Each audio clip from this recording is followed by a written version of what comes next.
Officials in states are dealing with Irma and warning companies don't take advantage of people. The Attorney General in the state of Florida said a couple of days ago her office was getting about 100 calls an hour from people reporting price gouging, at least. Some 8,000 complaints before the storm even hit. People reported cases of water costing as much as 10 times more on Amazon than some other sites, though it sounds like those were companies with whom Amazon works, not Amazon itself. Still, in response, Amazon reports it suspended some of its independent sellers. Another complaint, gas going for $6 a gallon, almost 3 times the national average. Some stores have now capped prices on crucial items, including water, and some airlines put limits on ticket prices. Under Florida law, store owners face fines of $1,000 for each complaint with a max of $25,000. The judge is here, Judge Andrew Napolitano, Fox News senior judicial analyst. This became a big deal after Andrew. Yes, I remember Andrew, having been down there at the time. There is no precise definition of gouging other than that which is unreasonable and unfair. So if your supplier has raised prices on you because it costs the supplier more to get, say, gasoline, you are allowed to pass that on to your customer. You don't have to sell it at a loss. But if you're out to make a quick buck and just instantaneously raising something to what is deemed unfair and unreasonable using a judge's judgment, then you're going to be fined. This is not a crime, but as you said, there are civil fines, and the civil fines can be ruinous because it can be $1,000 per complaint, cap of $25,000 per day. So this can go on and on and on if you don't stop.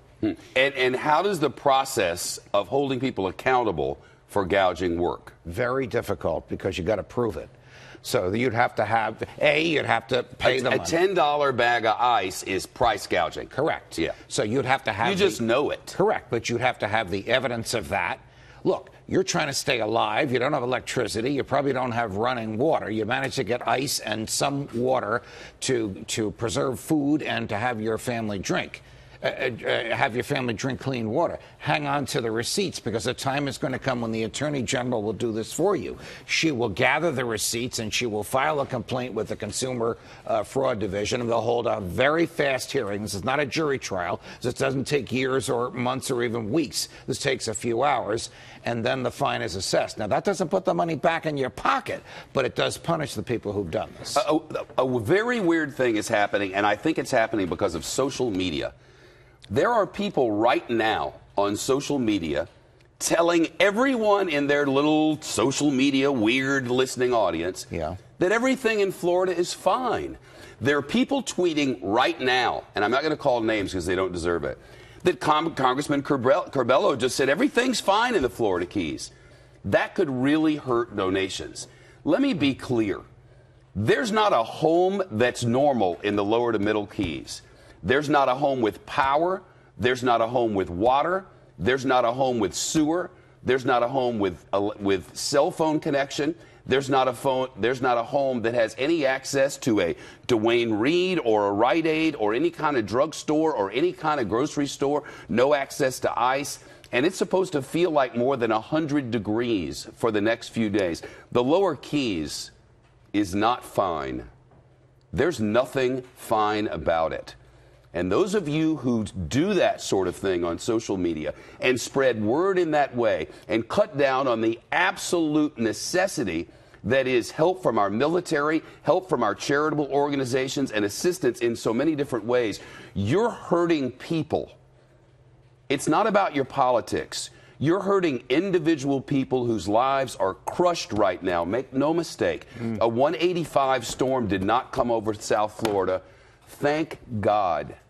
Have you seen St. Martin? Have you seen it? You should Google it now. That's what happens when a 185 comes by. Everything is gone. Every single thing is gone.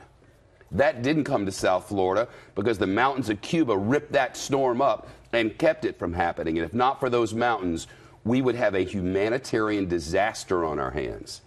And spreading the fake news that nothing is wrong down there is counterproductive and un-American. Right?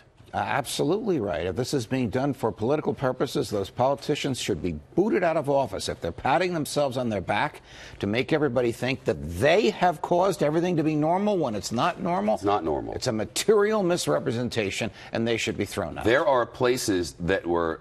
I'm not accusing that Congressman Carrillo of anything. No, I don't know who it is. Well, what I'm saying is he has said if people want to leave, they should. If they want to stay, they should. This is America, after all. But the services are not there that are necessary for life. When you don't even have a bridge to get out of your town, it's not as if you can just run to the next town. It requires a bridge. The bridges aren't open. Right.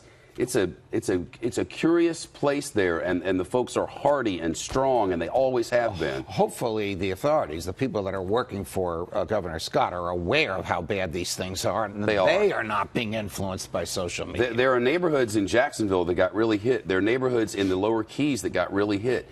It's not everywhere, thank God, but there are people who are truly suffering today, and to make statements otherwise is... I heard you talking about Key West, and it brought back memories of my youth. How bad is Key West? It's not so bad because the storm moved to the east of it. It came at Cudjoe. Thank goodness. I like Key West a lot, you know. And those middle keys, Isla Mirada and Tavernier, there's something great about all of them. You go out fishing and see a coral reef and just hear the birds all day and the egrets and just have a wonderful American experience in that place. I love it. Same here. Always have.